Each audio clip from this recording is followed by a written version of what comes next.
مرحبا حبايبي، شلونكم الساعة؟ إن شاء الله سلامين وإن شاء الله دايما بخير. اليوم جبتكم فيديو مختلف. اليوم صورت لكم لقطات من عقد ما نام مثل ما تشوفون. هذا الحفلة طبعا نروح نسوي شوية ونرجع شوية. عفوا ما أصور أصور هنا رجعت المغرب نزلت على شوية ورجعت تعبانة كلش وطبخة الصبح أنا ودي بمشي وشي طبخت وشي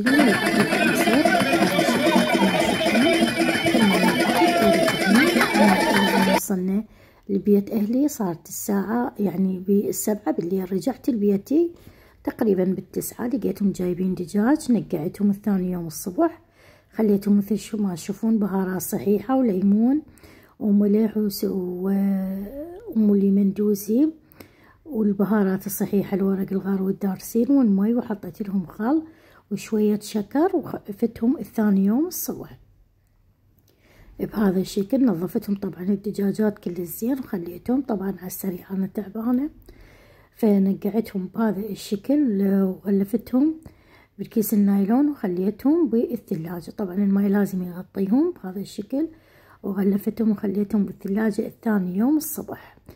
قعدت الصبح طبعا مسواق ما عندنا، هماتين سوقنا خضرة مثل ما تشوفون. يشبهني طبعا انا كل ما اسوق اجيب على مود اخلي النبت مجمدة مثل ما تشوفون وياي بالصورة. هذا مسواقنا والحمد لله والشكر على النعمة. اول ما راح اسوي لها غسل الخضروات كلها بهذه السلة حتى تنشف بهذا الشكل. خليت البصل طبعا، غسلت الخضروات، نقعت الخضرة بمي وملح، غسلت الشبنت حتى ينشف، غسلت الشوندر والشلغم حتى اسويه بهذا الشكل. راح اثرم الشبنت واخليه بكياسة واخليه بالمجمدة. طبعا انا بالصيف ايبسه اذا حصلت، وبالشتاء اخليه بالمجمدة بهذا الشكل. هنا عندي الشلغم والشوندر راح اسويه، هذا الشلغم وهذا الشوندر بهذا الشكل. طبعا هنا انا راويكم ايدي، ايدكم حمراء صبغت صارت مثل الحنة بهذا الشكل. طبعا خليتهم على النار. الشلغم بعد ما يفور شوية راح اخلي له شوية من الملح الى ان يستوي. بعد ما يستوي نفتح عليه رنج وناكله. احنا هيك نحبه، ما نحب عليه دبس لو شي. هنا عندي شوندر انا هكذا مخليته له شوية شكر وخليته على النار نص استوى وخلي له شكر. طبعا وهذه نمت هذا اليوم، قعدت ثالث يوم بعد العقد. هنا مثل ما شفتهم طلع علي التعب كله، تريقت على السريع، نظفت البيت. تعرفون يعني ما بي شي، هو شي خفايف يعني مثل ما تقولون كراكيب وشي. سحبت الصالة وسحبت الصالة ما تفتح همتين بهذا الشكل. مسحت الموسيقى، نظفت الحمامات مثل ما تكون بهذا الشكل. سحبتهم كل السير عملت رابع اي شي طايح اي شي بالمنزل. انا ما كنت في البيت عرفون يعني. مسكت التلفزيون وانتقلت لي الصالة مالت القعدة، هم نظفتها وسحبتها بهذا الشكل، نظفتها كل زين. طبعا هذا جبت لكم فيديو مختلف خلنا اصور لمتابعيني. طبعا فيديو بالحفلة وبتنظيف بمشتريات بمسواق، كل شي تحبونه موجود بهذا الفيديو، ان شاء الله يعجبكم. سحبت هذه الصالة مالت القعدة مثل ما تشوفون بهذا الشكل. طبعا هسه انا بعد ما راح اخلص هذه الصالة مالت القعدة سحبت زينة زولية راح افرش عليها اي شي حتى ما تتوسخ ويانا بهذا الشكل. فرشت هذا عليها وراح ارجع الصوبة. طبعا الوطنية موجودة هسه، بس اليوم لعبت بي الكهرباء يعني ما خلتني اشوف شنو اشكو ماكو، يعني تجي شوية تنقطع شوية، ما اعرف شنو السالفة. هنا انا خليت الصوبة. طبعا اجت بهذه المرحلة الكهرباء، سحبت البيت على السريع على مود ما تطفى، وشعلت الصوبة فرشت لهم الفراش وقلت لهم اقعدوا هنا فتعرفون أنا إيد بالمطبخ وإيدي هنا أنا كسة ألقاهم مزبلين. هذا المطبخ بعد بهذا الشكل هم واثق بذيك الصفحة نظيفة، أمسحها وأنا ماشية وأرجع لهذه الجهة. طبعا أول ما راح أبدأ راح أخلي غداي على بالفرن مثل ما شفتوا البارحة تبلته وخليته بالثلاجة. هذا ثاني يوم طبعا قعدت طلعت الدجاجات بهذا الشكل، ما راح أغسلهن بس أطلعهن بهذا الشكل. أخلي ليمون وبابريكا وشوية من الزنجبيل وزيت بهذا الشكل طبعا، وشوية من الأوريغانو، واخلطهم كل زين وامسح بيهم الدجاجة.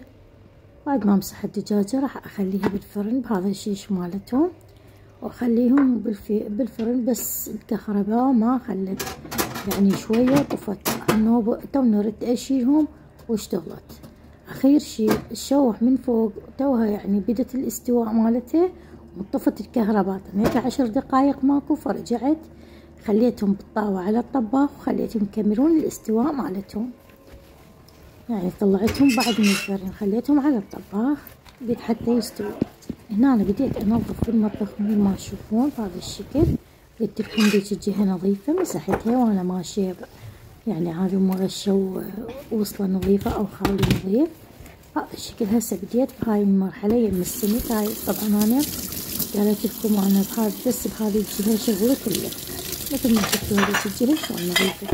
طبعا هنا راح أغسل الماعين، ماعين الريوق وماعين طبخت بيهم الغدا ومالت التفتيلات وهكذا. يعني هسه بديت أغسل. أول ما أغسل الحوض مالت السمك على مود من أخلي بيه الماعين هو نظيف بهذا الشكل. راح أغسلهم وأخلي بيهم المواعين.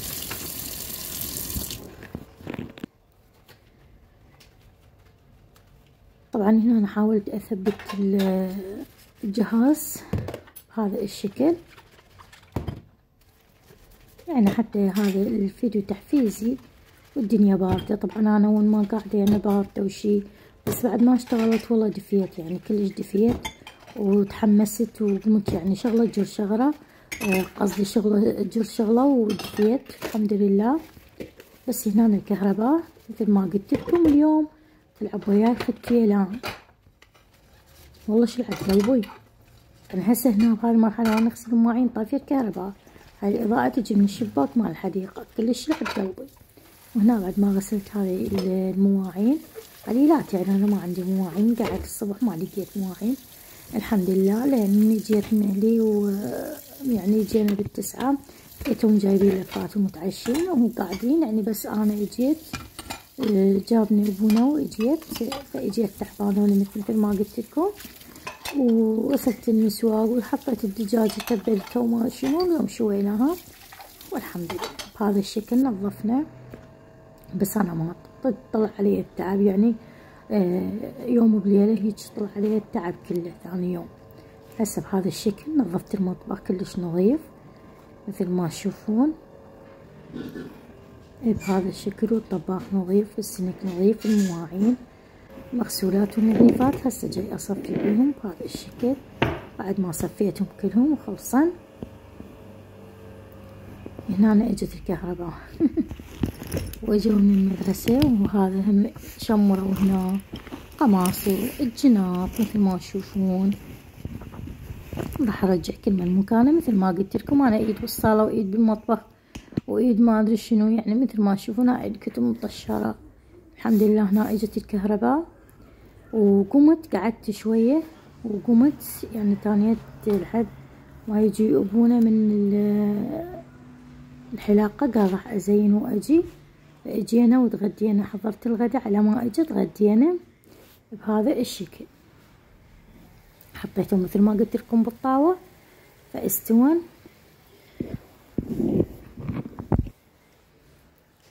وهنا أنا حبايب قلبي أنا طبخة طبعا تمن أبيض، يحبون التمن الأبيض. وهنا هم قلت لكم هم طفت الكهرباء وحضرت مثل ما تشوفون الغداء. راح أقلي هذه البوتيتا، بعد شوية بوتيتا وياها كلش طيبة ويا الدجاج بهذا الشكل قليتهم.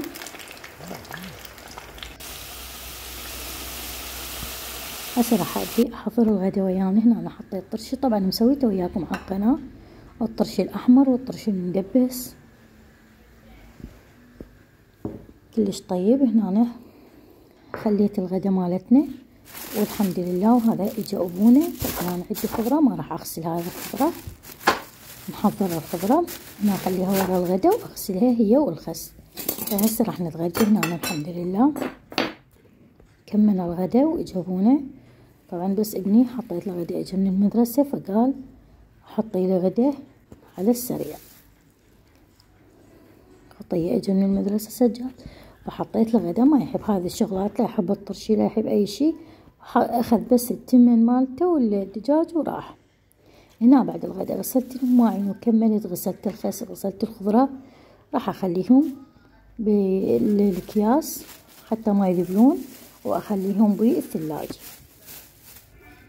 طبعا الخس راح اخليه كل من بوحدة على مود الاستعمال، والخضرة راح اخليها بهذا الشكل واخليهم بالثلاجة حد ما يجي وقتهم طبعا ونستعملهم.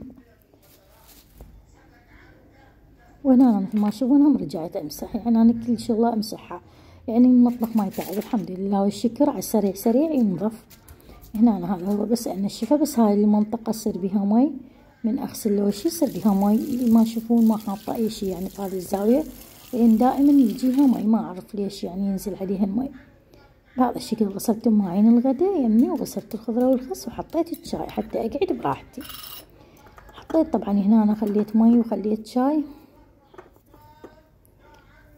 طبعا هنا أنا ابونا قال راح اودي صفاء للمحل يوصلها بالسيارة لان محتاجها حتى يجيبها. خليت الشاي وضعفته وانتظرته ماكو، فقلت خلنا نقعد انا يم الصوبة ما دام شوية بردت. فقعدت لقيت هذا البرنامج كلش احبه، عائلتي تربح، فقعدت شربت شاي وتباوع له. شو هنا من قعدت بردت من ساعة وانا انظف حارة، قعدت والله بردت. قلت خلنا اقوم البس الروب مالتي واشرب شاي حتى ادفى. والله صدق لبست الروب وشربت الشاي بس ماكو شوية واجت الكهرباء. طبعا انا هنا قاعدة بوحدي ما حد يبني دائما انا بوحدي الحمد لله. كل من يروح على شغله. والله هنا مثل ما قلت لكم شوفوا لبست الروب شربت لي كوب شاي. والله شو ماكو شوية واجت الكهرباء. جبت القوري خليته على الصوبة وجبت الكوابة وخليتن يمي. قلت حتى اذا اجا ابونا ما يقومني يقول لي اريد شاي اصب له شاي بهذا الشكل. الحمد لله على النعمة. وان شاء الله هذا فيديوهاتنا تعجبكم، وهذا تحفيزي بس حتى لا تقولن باردة قوم ننظف وانت بتدفن. الحمد لله.